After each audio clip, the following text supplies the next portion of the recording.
15 अक्टूबर 2023 की सुबह रामगढ़ गांव का पुलिस स्टेशन अचानक हलचल से भर गया जब एक जवान औरत घबराई हुई अंदर भागी। उसका चेहरा बेजान था और रात भर रोने से उसकी आंखें सूज गई थीं। वो थी 32 साल की प्रिया शर्मा। उसके हाथ में शादी की एक तस्वीर थी जिसका कोना ज्यादा देर तक पकड़े रहने से मुड़ गया था। प्रिया की आवाज आंसुओं में कांप रही थी। उसने बताया कि उसका पति राजेश कुमार लगभग एक हफ्ते से घर से लापता है। उसने कहा था कि वो अपने दोस्त के साथ नोएडा काम करने जा रहा है, लेकिन कई दिनों से उसका फोन नहीं लग रहा है। उसके दोस्तों से पूछने पर भी किसी को कुछ नहीं पता। मुझे बहुत चिंता हो रही है साहब। डर है कि कहीं उसके साथ कुछ बुरा ना हो गया हो। प्रिया की कहानी सुनकर हर किसी का दिल पसीज गया।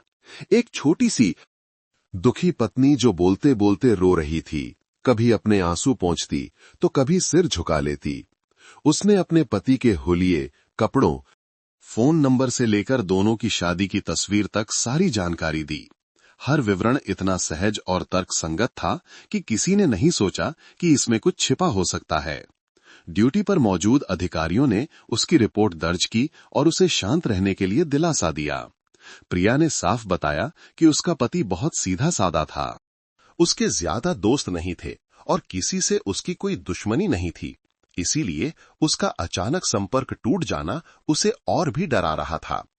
पड़ोसियों ने भी पुष्टि की कि उन्होंने हाल ही में राजेश को नहीं देखा है, सिर्फ प्रिया को ही घर पर अकेले देखा है। कुछ बार लोगों ने एक जवान लड़के को उसके घर आते देखा था। प्रिया ने बताया कि वो गांव से आया उसका चचेरा भाई है, इसलिए किसी को कोई शक नहीं हुआ। सबने सोचा कि पति का काम के लिए दूर जाना और वापस न आना कोई अजीब बात नहीं है। इस ग्रामीण इलाके में कई मर्द अक्सर नोएडा, दिल्ली या गुड़गांव में मजदूरी करने जाते हैं, कुछ तो महीनों बाद लौटते हैं। इसलिए राजेश का एक हफ्ते से कम समय के लिए गायब होना किसी के लिए चिंता का विषय नहीं था। प्रिया शर्मा की रिपोर्ट मिलने के बाद रामगढ़ पुलिस ने तुरंत शुरुआती जांच शुरू की। प्रक्रिया के अनुसार वे उसके घर पहुंचे ताकि स्थिति का जायजा ले सकें और राजेश कुमार के लापता होने से जुड़ी और जानकारी जुटा सकें। घर एक छोटी सी गली के आखिर में था, जिसकी पीली दीवारें धूप और हवा से फीकी पड़ गई थीं, लेकिन बाहर से वो गांव के दूसरे घरों की तुलना में साफ सुथरा, यहां तक कि जरूरत से ज्यादा साफ लग रहा था। घर के अंदर हर चीज करीने से रखी थी, एक भी धूल का कण नहीं, कोई भी फालतू सामान नहीं। पुलिस अधिकारी अंदर गए, नोट्स बनाते हुए सवाल पूछने लगे। प्रिया ने विनम्रता से जवाब दिया। उसकी आवाज धीमी थी और वो बीच बीच में आंसू पोंछ लेती थी। वो बार बार कहती रही कि उसका पति सीधा सादा है, लेकिन बहुत स्वाभिमानी है। हो सकता है कि काम में असफलता के कारण वो कहीं शांति से सोचने के लिए चला गया हो। कहानी बहुत तर्कसंगत लग रही थी, लेकिन जब पुलिस टीम बेडरूम में पहुंची तो एक अनुभवी अधिकारी ने धीरे से अपनी नाक से कोड़ी। एक बहुत ही अजीब गंध आ रही थी, पता नहीं कहां से। ये ना तो किसी मरे हुए जानवर की तेज बदबू थी, न ही सामान्य सीलन की गंध। ये एक मीठी सी अजीब गंध थी जो लोगों को असहज कर रही थी और वे समझ नहीं पा रहे थे। एक अधिकारी ने धीरे से पूछा, प्रिया जी, घर में कोई जानवर मरा है क्या? कुछ अजीब गंध आ रही है। प्रिया एक पल के लिए रुकी, लेकिन फिर तुरंत जवाब दिया, जी, शायद कोई चूहा या बिल्ली किसी कोने में मर गई होगी। मैं कुछ दिनों से ढूंढ रही हूं पर मिली नहीं। कल अच्छे से सफाई कर दूंगी। आज मैं बहुत थक गई हूं। ये जवाब सुनने में तर्कसंगत लगा। ग्रामीण घरों में चूहे या बिल्ली का कहीं मर जाना आम बात है। अधिकारी भी बिना किसी आधार के जल्दी शक नहीं करना चाहते थे, इसलिए उन्होंने सिर हिलाया और जांच जारी रखी। हालांकि पुलिस स्टेशन के deputy incharge inspector Ashok Tiwari, जिन्होंने कई अजीब मामले देखे थे, को कुछ गड़बड़ महसूस हुई। उन्होंने अपनी टीम से धीमी आवाज में कहा, यह गंध चूहे के मरने जैसी नहीं है। ये ज्यादा देर तक टिकने वाली और तेज है। हर चीज को ध्यान से नोट कर लो। कुछ भी हो तो बड़े अधिकारियों को रिपोर्ट करेंगे। काम खत्म होने के बाद पुलिस टीम प्रिया के घर से शुरुआती नोट्स लेकर चली गई। कागज पर यह अभी भी एक आम गुमशुदगी का मामला था, जिसमें किसी अपराध का कोई स्पष्ट संकेत नहीं था। लेकिन इंस्पेक्टर तिवारी के मन में एक बेचैनी बनी रही। उस रात वो स्टेशन में बैठकर रिपोर्ट दोबारा पढ़ रहे थे। छोटी छोटी बातें, घर का जरूरत से ज्यादा साफ होना, बेडरूम में अजीब गंध और प्रिया की थोड़ी कतराती हुई नजरें एक एक करके उनके दिमाग में घूमने लगीं। सब मिलकर एक बड़ा सवाल खड़ा कर रहे थे। क्या राजेश सच में दूर चला गया था, या वो अभी भी कहीं अपने ही घर में था? अगली सुबह इंस्पेक्टर तिवारी ने पूरी घटना की रिपोर्ट सीतापुर जिला पुलिस को दी और आगे की जांच में मदद का अनुरोध किया। सिर्फ एक दिन बाद ये जानकारी तुरंत उत्तर प्रदेश पुलिस के क्राइम ब्रांच तक पहुंचा दी गई। एक विशेष टीम को सहयोग के लिए भेजा गया। एक सामान्य गुमशुदगी के मामले से ये घटना अब विशेष ध्यान आकर्षित करने लगी थी, क्योंकि अनुभवी अधिकारियों का तजुर्बा बता रहा था कि पति के लापता होने पर एक पत्नी का इतना शांत रहना हमेशा एक शक पैदा करने वाली बात होती है। उनमें से कोई नहीं जानता था कि उस हानि रहित लगने वाली अजीब गंध से ही एक भयानक अपराध का दरवाजा धीरे धीरे खुल रहा था।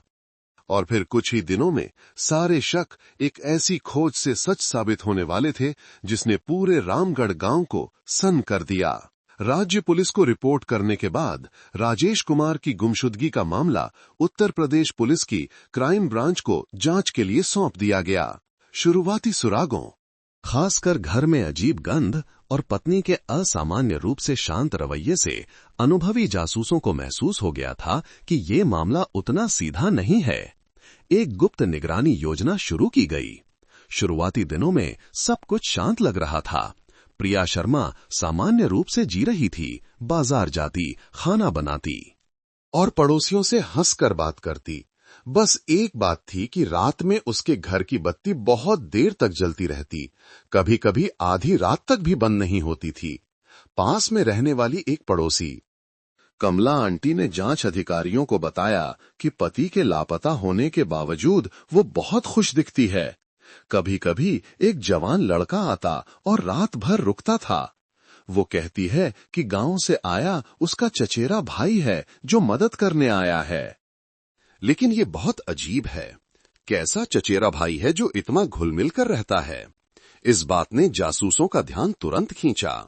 गांव का चचेरा भाई, ये सफाई सुनने में तो सरल थी, लेकिन जब इसकी पुष्टि की गई तो यह सच नहीं निकली।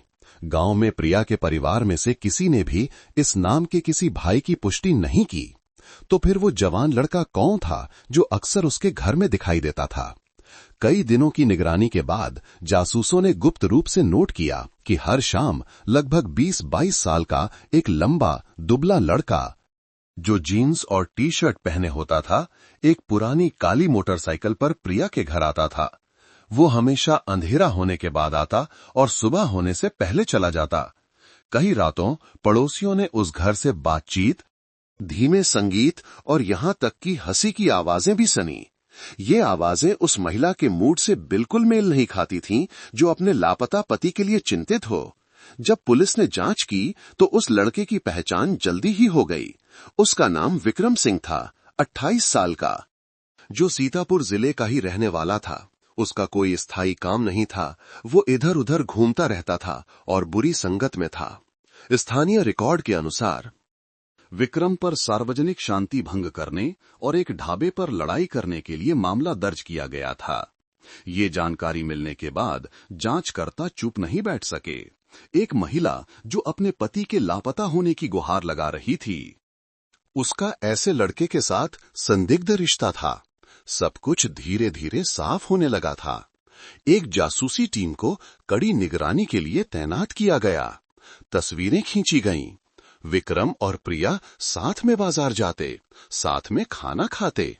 यहां तक कि एक पल ऐसा भी था जब वे घर के आंगन में बहुत खुलकर हंस बोल रहे थे, खासकर रात में। विक्रम लगभग कभी भी उस घर से बाहर नहीं निकलता था।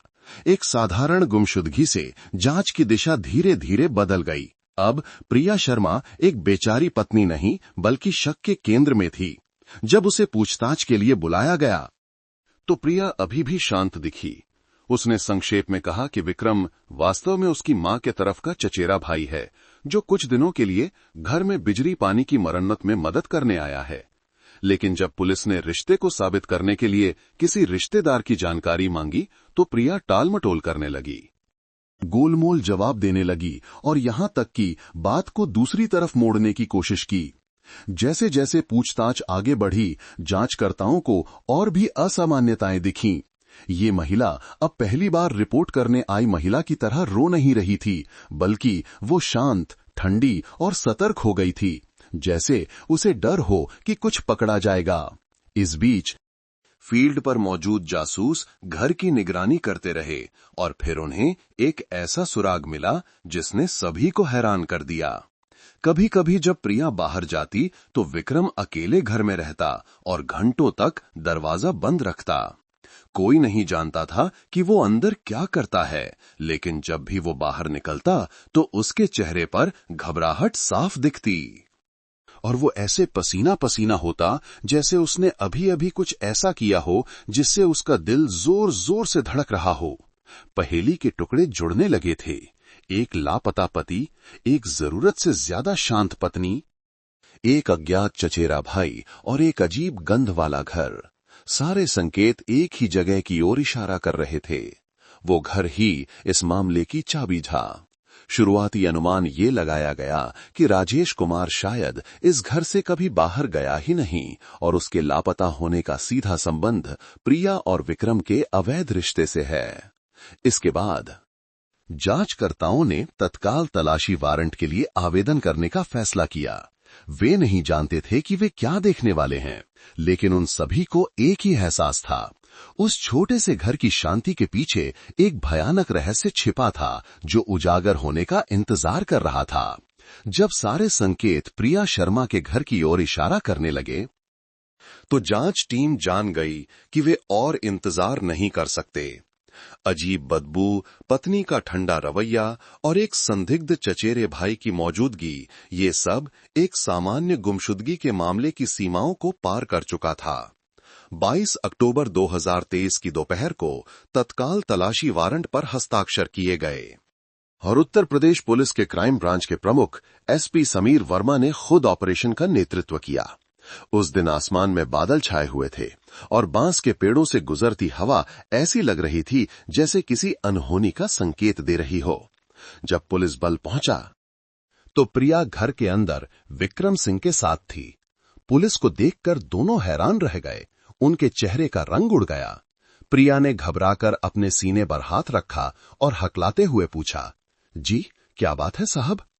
एसपी वर्मा ने शांति से जवाब दिया, हमें इस घर की तलाशी लेने का आदेश मिला है, कृपया सहयोग करें। छोटा सा घर एकदम शांत था। जांचकर्ताओं के कदमों की आवाज टाइलों वाले फर्श पर गूंज रही थी। लिविंग रूम से लेकर किचन तक सब कुछ असामान्य रूप से साफ था। एक भी धूल का कण नहीं, कोई भी चीज अपनी जगह से हिली हुई नहीं थी। लेकिन यही सफाई माहौल को और भी ठंडा बना रही थी, जैसे किसी ने हर सबूत को मिटाने की कोशिश की हो। जब वे बेडरूम में घुसे तो वही अजीब मीठी सी असहज गंध तुरंत नाक में चढ़ गई। एक जांचकर्ता ने धीरे से नाक से कोड़ते हुए फुसफुसाया, ये गंध सामान्य नहीं है। एसपी वर्मा ने चारों ओर नजर दौड़ाई। कमरा छोटा था लेकिन संदिग्ध रूप से साफ था। फर्श पर एक बिल्कुल नई चटाई बिछी हुई थी, जिसके नीचे जमीन का एक हिस्सा थोड़ा ऊपर उठा हुआ था और उसका रंग आसपास की जमीन से ज्यादा गहरा था। उन्होंने झुककर फर्श को छुआ। मिट्टी अभी भी ढीली थी, ठीक से जमी नहीं थी। उन्होंने प्रिया से पूछा, यहां की मिट्टी खुदी हुई क्यों है? प्रिया एक पल के लिए चौंकी, लेकिन जल्दी से जवाब दिया, जी शायद कुछ दिन पहले बारिश का पानी घुस गया था, इसलिए ये फूल गई है। मैंने अभी इसे ठीक किया है। उसकी आवाज कांप रही थी।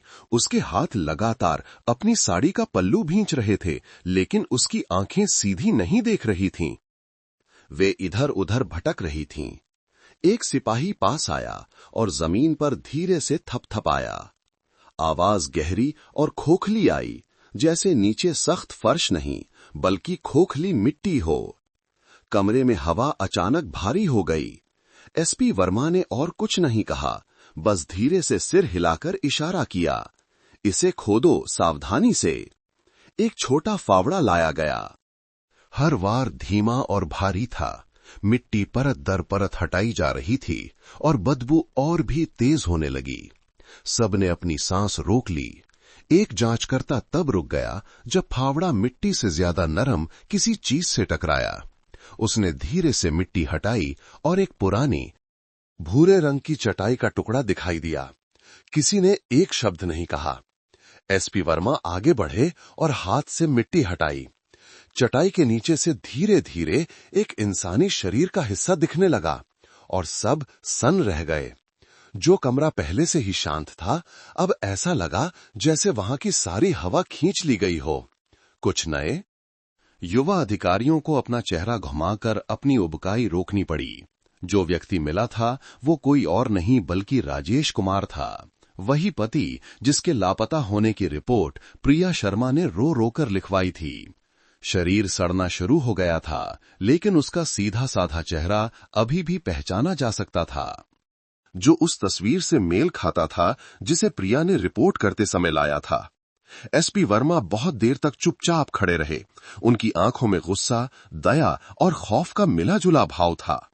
पीछे प्रिया घुटनों के बल गिर गई। उसका पूरा शरीर कांप रहा था। विक्रम तो जमीन पर ही बैठ गया। उसने अपने दोनों हाथों से सिर पकड़ लिया।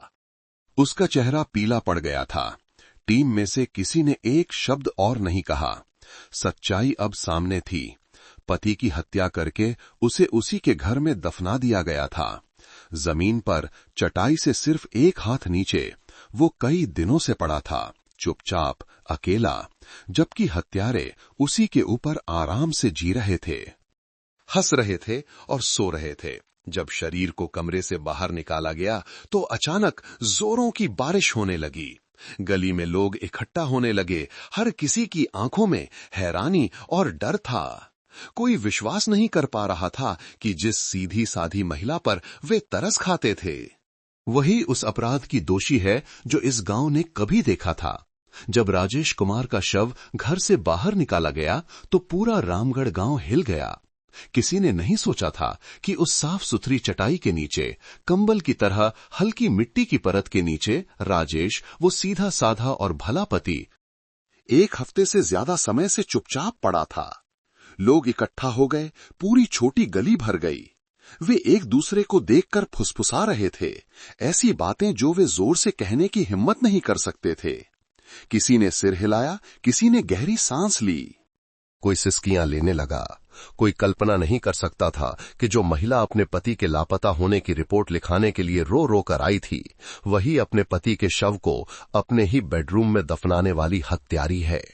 घर को सील कर दिया गया और पूरे मोहल्ले में एक तनावपूर्ण माहौल छा गया। एक जांच अधिकारी ने बाद में बताया कि उसने दर्जनों मामले देखे हैं, लेकिन ऐसी ठंडक भरी क्रूरता कभी नहीं देखी, क्योंकि पिछले कई दिनों से प्रिया शर्मा और उसका प्रेमी विक्रम सिंह उसी जगह पर आराम से रह रहे थे, खा पी रहे थे, हंस रहे थे और सो रहे थे, जिस कब्र को उन्होंने खुद बनाया था। पुलिस ने कमरे की जांच की तो पाया कि सारे सबूत मिटा दिए गए थे। नए बिस्तर, नई चटाई और फर्श को खुशबूदार क्लीनर से साफ किया गया था। सड़ने की बदबू को दबाने के लिए प्रिया रोज परफ्यूम छिड़कती और अगरबत्तियां जलाती थीं। ये सावधानी सामान्य सफाई नहीं थी, बल्कि एक ठंडे दिमाग से की गई साजिश थी, जैसे उसने शुरू से ही लाश के साथ रहने की तैयारी कर ली हो। जांच फाइल में फोरेंसिक विशेषज्ञों ने निर्धारित किया कि राजेश पर अचानक सिर के पिछले हिस्से में किसी भारी चीज से हमला किया गया था, जिससे उसकी मौत पर ही मौत हो गई। उसके बाद शव को फर्श पर घसीटा गया, चटाई में लपेटा गया और उसी रात बेडरूम में दफना दिया गया। खून के सारे निशान साफ कर दिए गए, मिट्टी को वापस भर दिया गया और ऊपर से चटाई बिछा दी गई। ये सब कुछ ही घंटों में किया गया, सफाई से, सटीकता से और बिना किसी घबराहट के निशान के। एक युवा जांच अधिकारी ने रूंधे हुए गले से कहा, लोग कहते हैं कि हत्या एक अपराध है, लेकिन हत्या करने के बाद उसी लाश पर खाना पीना और सोना ये सामान्य अपराध नहीं है, ये ज़मीर का मर जाना है। ये वो बुराई है जिसने इंसानियत खो दी है। जब ये खबर फैली तो गांव के लोगों को अपने कानों पर विश्वास नहीं हुआ। कई लोग प्रिया के लिए सच में दुखी थे। वे कहते थे कि वो सीधी साधी थी, धीरे बोलती थी और पड़ोसियों की मदद करती थी। लेकिन उस कमजोर दिखने वाले चेहरे के पीछे एक दूसरा इंसान था।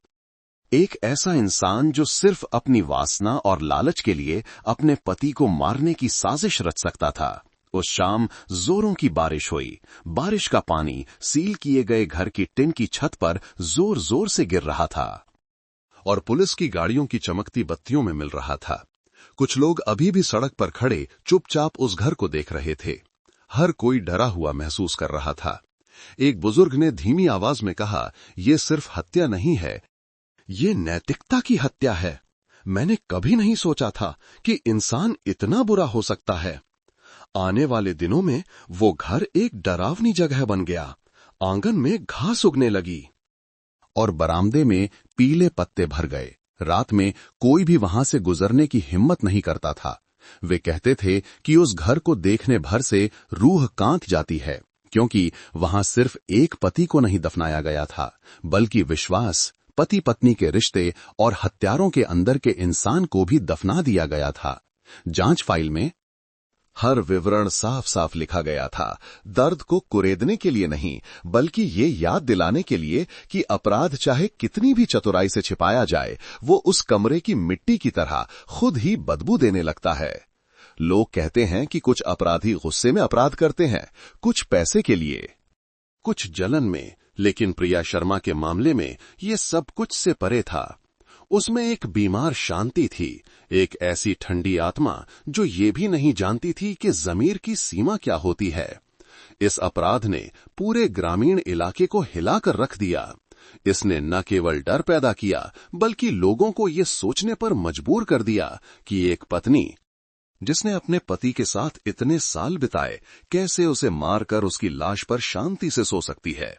रात ढलने पर उस कमरे में अगरबत्ती की खुशबू अभी भी फैली हुई थी, लेकिन अब किसी को वो सुगंधित नहीं लगती थी। लोगों को सिर्फ एक रूह कंपा देने वाला डर महसूस होता था, क्योंकि ये अपराध की गंध थी, एक अशांत आत्मा की और एक ऐसे दिल की जो ज़मीर के लिए पूरी तरह से मर चुका था। उत्तर प्रदेश पुलिस मुख्यालय में पहली पूछताछ एक शांत कमरे में हुई। बाहर अभी भी हल्की बारिश हो रही थी और खिड़की से आती ठंडी हवा सिहरन पैदा कर रही थी। जांचकर्ताओं के सामने प्रिया शर्मा चुपचाप बैठी थी। न आंसू थे, न घबराहट का कोई भाव। वो डरावनी हद तक शांत थी। उसकी सूनी आंखें सीधे दीवार पर टिकी थीं, जैसे जो कुछ हुआ उससे उसका कोई लेना देना ही ना हो। एक अधिकारी ने पूछताछ शुरू की। आवाज धीमी लेकिन दृढ़ थी। प्रिया, क्या तुम इस तस्वीर में मौजूद व्यक्ति को पहचानती हो? मेज पर वही शादी की तस्वीर रखी थी जिसे वो कुछ दिन पहले रिपोर्ट लिखाने लाई थी। प्रिया ने नीचे देखा, उसके होंठ हिले लेकिन कोई शब्द नहीं निकला। कुछ सेकंड बाद उसने सिर हिलाया और धीरे धीरे कहा, "ये मेरा पपी है।" राजेश, तो क्या तुम जानती हो कि उसकी मौत कैसे हुई? प्रिया ने ऊपर देखा। उसकी आंखें खाली थीं, बिना किसी हिचकिचाहट के। "हाँ, मैंने ही उसे मारा है।" ये वाक्य इतनी ठंडक से कहा गया कि एक पल के लिए पूरा कमरा जम सा गया। किसी ने नहीं सोचा था कि जो महिला कुछ दिन पहले कांपती आवाज में पति के लापता होने की रिपोर्ट कर रही थी, वो अब इतने शांत भाव से इतने क्रूर अपराध को स्वीकार कर सकती है। जांचकर्ता ने अपनी आवाज शांत रखते हुए पूछा, "तुमने अपने पति को क्यों मारा?" प्रिया कुछ देर चुप रही और फिर धीरे धीरे बताने लगी। उसकी आवाज सपाट थी, न कांप रही थी, न कोई भावना थी, जैसे वो कोई पुरानी कहानी सुना रही हो जिसमें अब कोई एहसास नहीं बचा। "मैं और विक्रम एक दूसरे को काफी समय से जानते थे। पहले तो सिर्फ बातचीत होती थी, फिर धीरे धीरे रिश्ता इतना बढ़ गया कि हम अलग नहीं हो सकते थे। राजेश सीधा साधा था, मुझसे प्यार करता था, लेकिन गरीब था और बहुत शक्की भी। मैं तंग आ गई थी।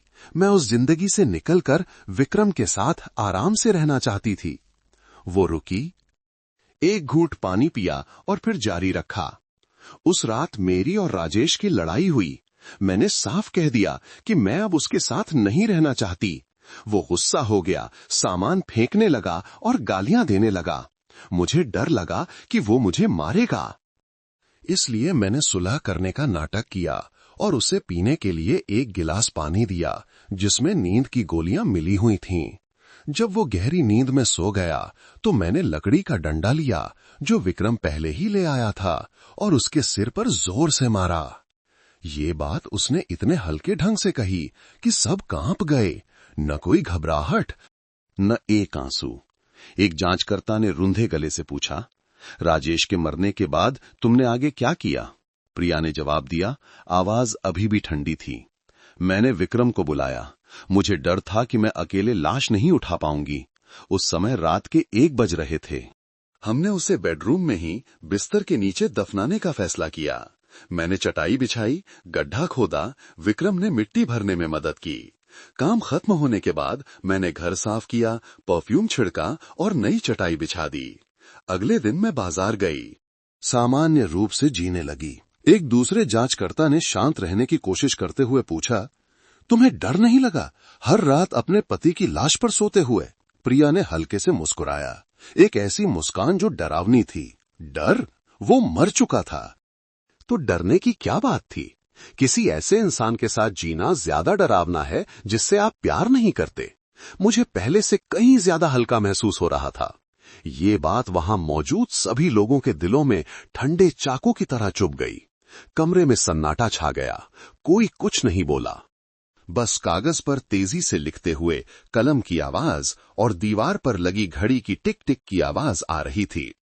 थोड़ी देर बाद इस मामले का नेतृत्व कर रहे एसपी समीर वर्मा अंदर आए। वो प्रिया के सामने खड़े हुए उसकी भावहीन आंखों में गहराई से देखा। मैं तुमसे बस एक आखिरी सवाल पूछना चाहता हूं, उन्होंने धीरे धीरे कहा। क्या तुम्हें अपने किए पर 1 सेकंड के लिए भी पछतावा हुआ? प्रिया चुप रही, फिर सिर उठाकर बर्फीली आवाज में जवाब दिया, नहीं, अगर मुझे दोबारा मौका मिले तो भी मैं यही चुनूंगी। एसपी वर्मा ने अपनी मुट्ठी भींच ली, लेकिन खुद को नियंत्रित किया। वो बिना कुछ कहे मुड़ गए, क्योंकि वो जानते थे कि कुछ लोग जब लालच और वासना में अपनी इंसानियत खो देते हैं तो हर नसीहत, हर इंसानी भावना व्यर्थ हो जाती है। पूछताछ एक भारी माहौल में समाप्त हुई।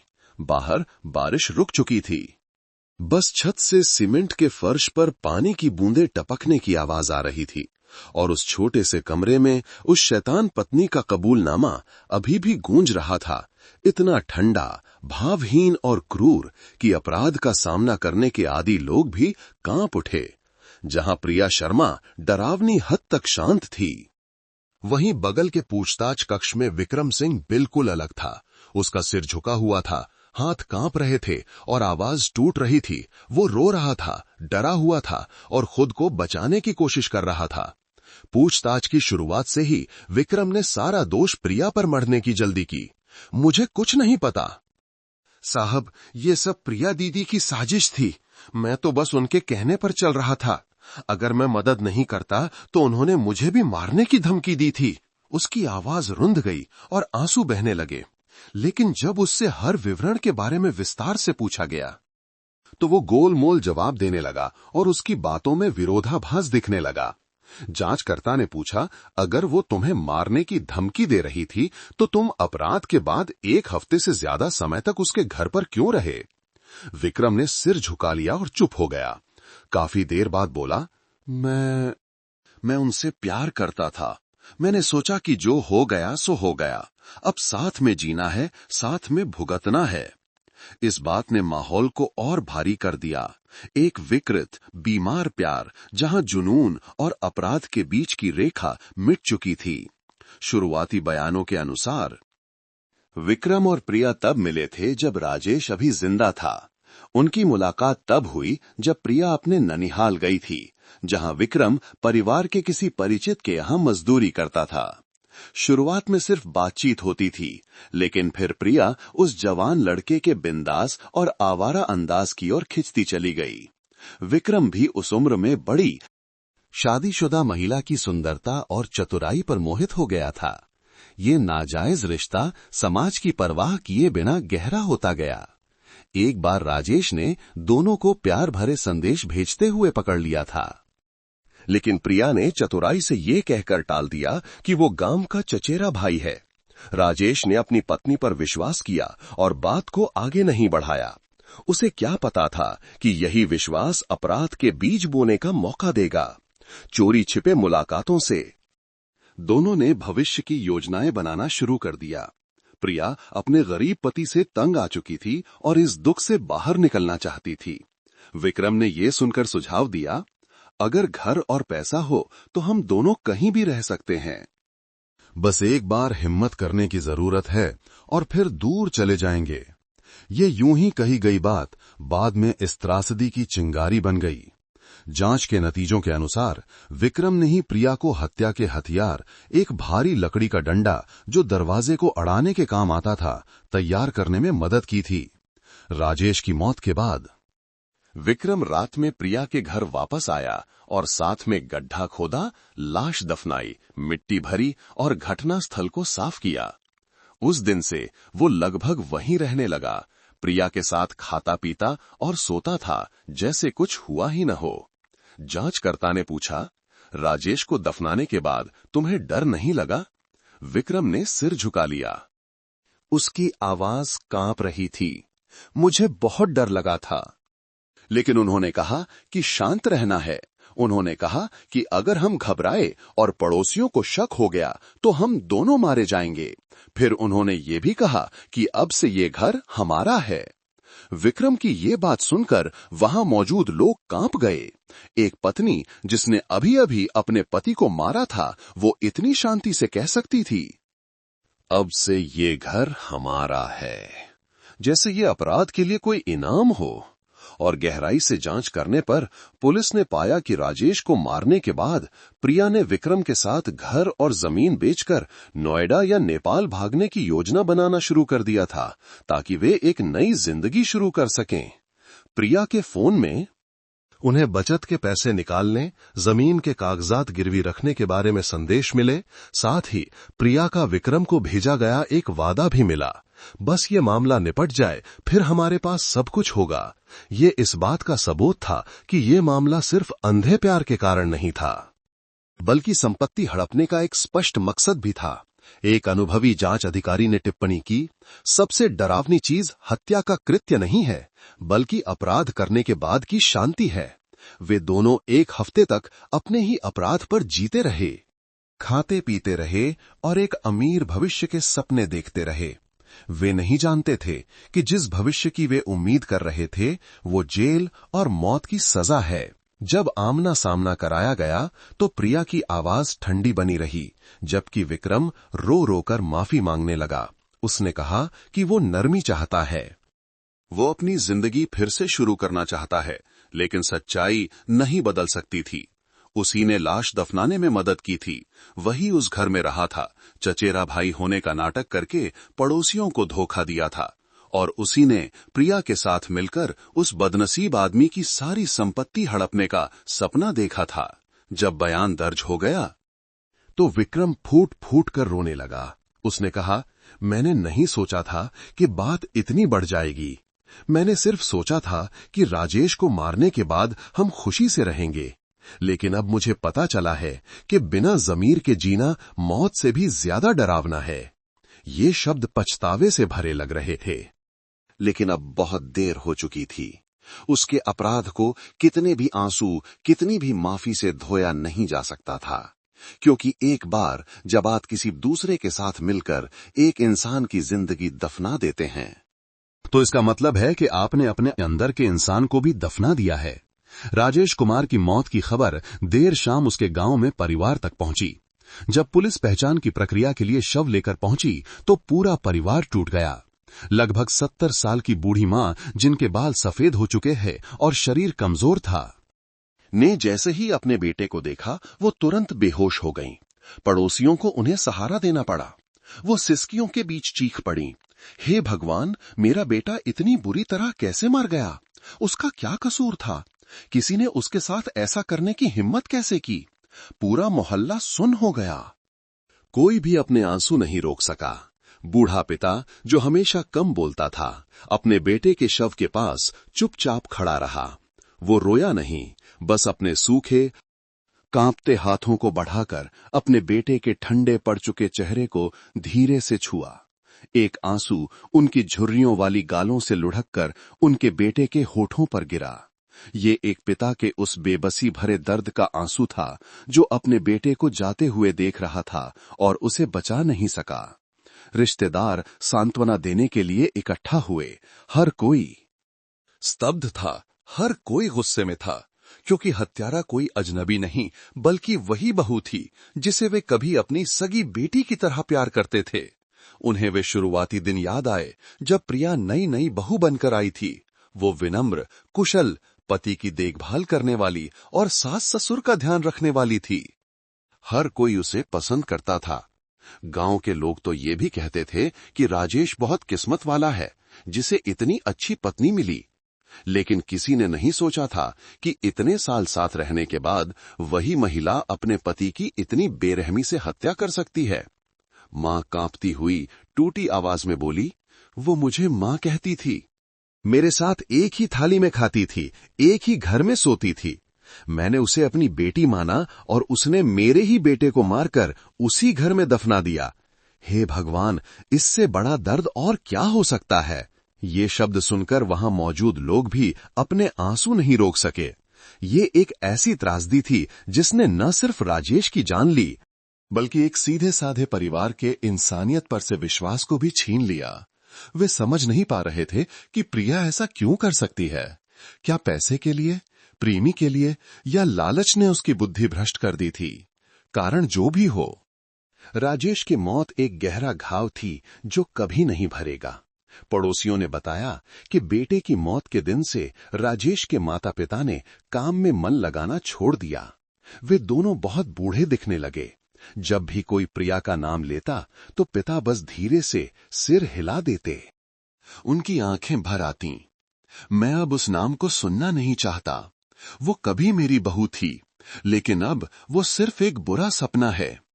मां को हर रात सपने में बेटा दिखाई देता जो दरवाजे पर खड़ा होकर धीरे से पुकारता, मां, मुझे बहुत ठंड लग रही है। वो चौंक कर उड़ जाती, चारों ओर देखती और फिर फूट फूट कर रो पड़ती। जो घर कभी खुशहाल था, अब वहां सिर्फ टिन की छत से गुजरती हवा की सीटी और एक मां के अपने बेटे को खोने की दबे हुए रोने की आवाज बची थी। अंतिम संस्कार के दिन फिर से बारिश होने लगी। एक ऐसी लगातार और ठंडी बारिश जो मानो इंसानों के दुख में शामिल हो रही हो। राजेश के ताबूत को एक सफेद कपड़े से ढककर उसी जानी पहचानी गांव की सड़क से ले जाया गया। लोग सड़क के दोनों ओर खड़े थे। सबने सिर झुका रखा था। कोई विश्वास नहीं कर पा रहा था कि इतना सीधा साधा आदमी अपने सबसे भरोसेमंद इंसान के हाथों इतनी दर्दनाक मौत मरेगा। एक पड़ोसी ने सिसकियों के बीच कहा, बहुत दुख होता है उसके लिए। पहले कुछ भी अच्छा बनता तो अपनी पत्नी के लिए रखता था। कहीं भी जाता तो कहता था कि मेरी पत्नी खुश रहे, और देखो उसकी अच्छाई का बदला ऐसे क्रूर धोखे से मिला। राजेश के परिवार का दर्द सिर्फ खोने का नहीं था, बल्कि विश्वास के टूटने का भी था। उन्होंने अपनी बहू पर विश्वास किया था, पति पत्नी के रिश्ते पर विश्वास किया था। ये माना था कि लोग लड़ झगड़ सकते हैं, गुस्सा हो सकते हैं, लेकिन एक दूसरे को मार नहीं सकते। अब वे समझ गए थे कि कुछ लोग जब लालच और वासना के रास्ते पर चल पड़ते हैं तो वे एक ही रात में शैतान बन सकते हैं। जब रात होती तो राजेश और उसकी पत्नी का पुराना घर अब सील कर दिया गया था। बस एक खाली कमरा बचा था। लोग पास से गुजरते हुए कांप जाते, लेकिन दुख भी महसूस करते, क्योंकि वो जगह सिर्फ एक अपराध स्थल नहीं थी, बल्कि वो जगह थी जहां एक खुशहाल परिवार हमेशा के लिए बिखर गया था। माता पिता के अपने बच्चे को खोने के दर्द से बड़ा क्या दर्द हो सकता है। उस निराशा से बड़ी क्या निराशा हो सकती है जब हत्यारा वही हो जो कभी आपको मां कहकर बुलाता था। और उन लोगों के लिए इससे कड़वी सजा क्या हो सकती है जो अपनी बाकी जिंदगी उस भयानक याद के साथ जिएंगे कि उनका सीधा साधा बेटा अपने ही घर की छत के नीचे दफन था। कई महीनों की जांच और फाइल पूरी होने के बाद प्रिया शर्मा और विक्रम सिंह द्वारा पति की हत्या कर शव को बिस्तर के नीचे दफनाने का मामला सीतापुर की जिला अदालत में सुनवाई के लिए आया। उस सुबह अदालत का कमरा खचाखच भरा हुआ था। रामगढ़ गांव और आसपास के गांवों के लोग सुबह से ही मौजूद थे। हर कोई उस पल का गवाह बनना चाहता था जब न्याय होगा, जब दो क्रूर हत्यारे अपने किए की सजा का सामना करेंगे। अभियुक्तों के कटघरे में प्रिया शर्मा उसी शांत चेहरे के साथ खड़ी थी जैसा कि गिरफ्तारी के दिन था। उसका कभी सुंदर रहा चेहरा अब मुरझा गया था, लेकिन उसकी आंखें अभी भी ठंडी और भावहीन थीं। उसके बगल में उसका युवा प्रेमी विक्रम सिंह सिर झुकाए खड़ा था। उसके हाथ कांप रहे थे और होंठ ऐसे हिल रहे थे जैसे वो कुछ कहना चाहता हो लेकिन कह नहीं पा रहा हो। नीचे पीड़ित का परिवार चुपचाप बैठा था। बूढ़ी मां ने भूरे रंग के शोक के कपड़े पहने हुए थे। उनकी आंखें गहरी धसी हुई थीं। उन्होंने ऊपर देखा और उस बहू को देखा जिसे उन्होंने कभी अपनी सगी बेटी की तरह प्यार किया था, जो अब कटघरे में सिर झुकाए खड़ी थी। एक ऐसा झुका हुआ सिर जो मां को प्रणाम करने के लिए नहीं बल्कि कानून के फैसले को स्वीकार करने के लिए था। अदालत के न्यायाधीश ने आरोप पत्र पढ़ा। उनकी गहरी और स्पष्ट आवाज शांत कमरे में गूंज रही थी। अभियुक्त प्रिया शर्मा ने नींद की गोलियां तैयार करने विक्रम सिंह के साथ मिलकर लकड़ी के डंडे से पीड़ित राजेश कुमार के सिर पर हमला करने का काम किया, जिससे पीड़ित की मौके पर ही मौत हो गई। उसके बाद दोनों अभियुक्तों ने अपराध को छिपाने, संपत्ति हड़पने और एक साथ आजादी से रहने के लिए शव को उसी के घर में दफना दिया। पढ़ा गया हर शब्द सुनने वालों के दिलों में चाकू की तरह चुभ रहा था। ये एक ऐसा मामला था जो सिर्फ हत्या का नहीं था बल्कि पति पत्नी के रिश्ते और इंसानियत के प्रति सबसे बड़े धोखे का भी था। जब अंतिम बयान के लिए पूछा गया तो प्रिया ने उसी सपाट ठंडी आवाज में कहा, मैं सब कुछ स्वीकार करती हूं, लेकिन मुझे कोई पछतावा नहीं है। मुझे लगता है कि मैंने वो किया जो मुझे अपनी जिंदगी जीने के लिए करना जरूरी था। पूरे कोर्टरूम में कोलाहल मच गया। कई लोगों को अपने कानों पर विश्वास नहीं हुआ। पीड़ित की मां रो पड़ी। उनकी आवाज बैठ गई। बेटा, वो अभी भी ऐसा कह सकती है। हे भगवान, कोई इतना दुष्ट कैसे हो सकता है।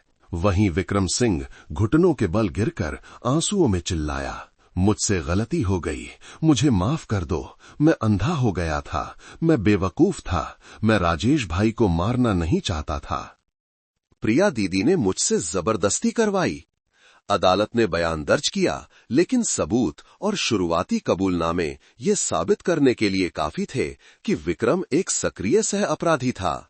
उसी ने गड्ढा खोदने, लाश दफनाने और घटनास्थल को साफ करने में मदद की थी। ऐसे कृत्य जिन्हें नकारा नहीं जा सकता था।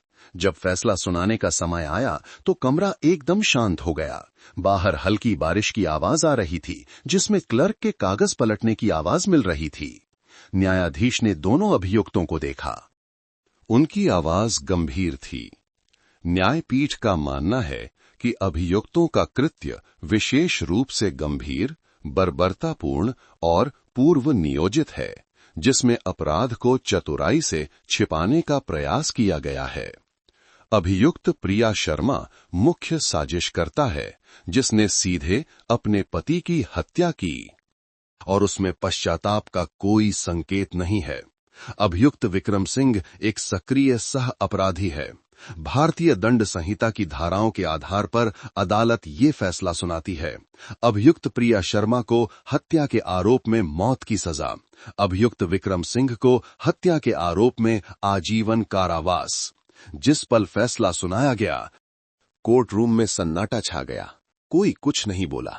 कुछ लोग रो पड़े, किसी ने सिर हिलाया, किसी ने गहरी सांस ली, क्योंकि भले ही वे जानते थे कि ये एक उचित सजा है, लेकिन अंत में एक दुख था, एक सीधे साधे आदमी के मारे जाने का दुख, दो गुमराह लोगों के इंसानियत खोने का दुख, और उन माता पिता का दुख जिन्हें अपने बच्चों के कारण शर्मिंदगी झेलनी पड़ी। प्रिया शर्मा ने फैसला सुनकर बस धीरे से अपनी आंखें बंद की और फिर खोली।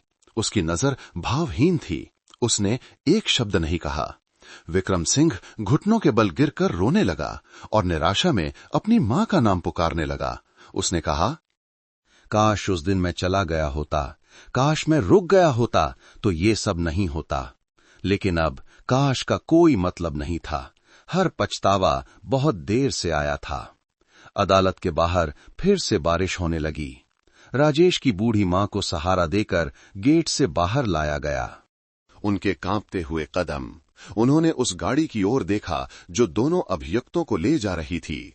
उनके आंसू बारिश में मिल गए और कमजोर आवाज में बोली, न्याय मेरे बेटे को वापस तो ला सकता है, लेकिन मेरा बेटा मुझे कौन वापस देगा।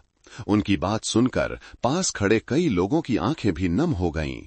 न्याय हो चुका था, अपराध की सजा मिल चुकी थी, लेकिन पीछे रह गए लोगों का दर्द हमेशा बना रहेगा। राजेश कुमार के पति पत्नी का घर अपराध के बाद सील कर दिया गया था। लोहे का गेट जंग खा गया था, दीवारें समय के साथ बदरंग हो गई थीं और आंगन में जंगली घास उगाई थी। लोग पास से गुजरते हुए अभी भी मुड़कर देखते और फिर चुपचाप आ भरते, क्योंकि वे जानते थे कि उन दीवारों के पीछे कभी एक खुशहाल परिवार रहता था और वहीं एक भयानक अपराध चुपचाप और ठंडक से हुआ था, ठीक बिस्तर के नीचे। उस जगह पर जो शांति के लिए बनी होनी चाहिए थी। कोई कहता है कि हर घर में उसमें रहने वालों की सांसें बसती हैं, लेकिन उस फेटफुल रात के बाद इस घर में सिर्फ अपराध की ठंडक और एक अतृप्त आत्मा का वास रह गया था। खिड़की के दरारों से गुजरती हवा की आवाज सिसकियों जैसी लगती थी, जैसे ये याद दिला रही हों कि अपराध चाहे कितना भी छिपाया जाए, वो सच्चाई की रोशनी से बच नहीं सकता। लोग अभी भी इस मामले को उस डरावने नाम से जानते हैं, बिस्तर के नीचे लाश दफनाने का मामला। लेकिन उस नाम के पीछे इंसान के मन के बारे में, इंसानियत के पतन के बारे में कितने दर्दनाक सबक छिपे हैं जब इंसान अपना ज़मीर खो देता है। प्रिया शर्मा, वो महिला जिसे कभी सीधा साधा, सुंदर और गुणी माना जाता था, अंत में सिर्फ अपने लालच और अंधी वासना के कारण खुद को एक शैतान में बदल लिया। विक्रम सिंह, वो जवान लड़का जिसने सोचा कि उसे प्यार मिल गया है, उसने अपनी जिंदगी को अंधेरे में धकेल दिया, अपनी बाकी जिंदगी सलाखों के पीछे पछतावे और अपराध बोध में बिताने के लिए। और राजेश, वो सीधा साधा पति जो अपनी पत्नी से प्यार करता था, सिर्फ बहुत ज्यादा विश्वास करने के कारण ये नहीं जान पाया कि जहां वो सोता था, ठीक उसी जगह के नीचे किसी ने उसके लिए एक कब्र तैयार कर रखी थी। कुछ अपराध सिर्फ एक जान नहीं लेते, वे विश्वास को भी मार देते हैं, इंसान के अंदर की इंसानियत को भी मार देते हैं। और सबसे डरावनी बात यह है कि जब बुराई कोमलता, झूठे आंसुओं और गर्मजोशी से भरे गले लगने के दिखावे से ढकी होती है। लोग अक्सर सोचते हैं कि शैतान कहीं दूर डरावनी कहानियों या किंवदंतियों में होता है, लेकिन कभी कभी शैतान एक पत्नी, एक पति या अपने ही घर में किसी प्रियजन का रूप ले लेता है। उस शैतान के सींग या पंजे नहीं होते, वो इंसान के दिल की गहराई में छिपा होता है। बस एक कमजोर पल, एक महत्वाकांक्षा के उभार का इंतजार करता है। ये कहानी सिर्फ एक अपराध के बारे में नहीं है, बल्कि इंसान के मन में छिपे अंधेरे का एक आईना है। ये हमें दिखाती है कि सिर्फ एक बार लालच और वासना को रास्ता देने से इंसान इंसानियत, नैतिकता से लेकर आजादी और जिंदगी तक सब कुछ खो सकता है। अगर उस रात प्रिया रुक जाती, सिर्फ अपने पति की बूढ़ी मां के बारे में सोचती, उन खुशहाल सालों के बारे में सोचती जो उन्होंने साथ बिताए थे, तो शायद सब कुछ अलग होता। अगर विक्रम एक कदम पीछे हटना जानता, सही और गलत में फर्क करना जानता, तो उसकी जिंदगी ठंडी सलाखों के पीछे दफन न होती। लेकिन नहीं, उन्होंने अपनी प्रवृत्ति को खुद पर हावी होने दिया, अपराध को अपनी रोज की सांस बना लिया। वे अपने ही किए गए अपराध पर सोए और ये महसूस ही नहीं किया कि उस बिस्तर के नीचे सिर्फ एक लाश नहीं बल्कि उनका ज़मीर भी दफन था। लोग कहते हैं कि हर इंसान में एक उजला और एक अंधेरा हिस्सा होता है, लेकिन जब तक आप उजले हिस्से को पकड़ कर रखते हैं, बहुत देर होने से पहले रुकना जानते हैं, तभी तक आप इंसान कहलाते हैं। एक बार उस सीमा को पार कर जाने के बाद सब कुछ, इज्जत, आजादी, प्यार, परिवार रेत के महल की तरह ढह जाता है। बिस्तर के नीचे का ये मामला सभी के लिए एक चेतावनी है। कभी भी लालच और वासना को अपनी बुद्धि पर हावी ना होने दें। कभी भी नफरत को आपको इतना दूर न ले जाने दें कि जब आप मुड़कर देखें तो कोई इंतजार करने वाला ना हो। और सबसे जरूरी, कभी भी अपने ही अपराधों पर चैन की नींद न सोएं, क्योंकि न्याय में देर हो सकती है लेकिन वो आता जरूर है। अपराध छिपाया जा सकता है लेकिन सच्चाई कभी नहीं मरती। कहानी खत्म हो गई लेकिन इसकी गूंज अभी भी एक याद, एक चेतावनी की घंटी के रूप में मौजूद है, जो इंसान की सीमाओं के बारे में बताती है। इस प्रलोभनों से भरी जिंदगी में सिर्फ ज़मीर और इंसानियत ही हमें इंसानियत के किनारे पर बनाए रख सकते हैं। अगर इस कहानी ने आपको सोचने पर मजबूर किया है तो इन सबकों और मानवीय मूल्यों को फैलाने में मदद करें, ताकि हर अपराध सिर्फ एक त्रासदी ना हो बल्कि एक चेतावनी भी हो। एक अच्छा जीवन जिएं, क्योंकि अपराध कभी चैन से नहीं सोता। दोस्तों, कमेंट्स में बताइए आप सब कहां से ये वीडियो देख रहे हैं। आपको आज की ये कहानी कैसी लगी, ये भी हमें जरूर बताइएगा। मैं प्रार्थना करता हूं कि आप जहां भी रहें हमेशा सुरक्षित और खुश रहें। और हां, अगर आपके पास भी कोई ऐसी ही प्रेरणादायक या दिलचस्प कहानी है तो उसे हम सबके साथ कमेंट्स में जरूर साझा करें।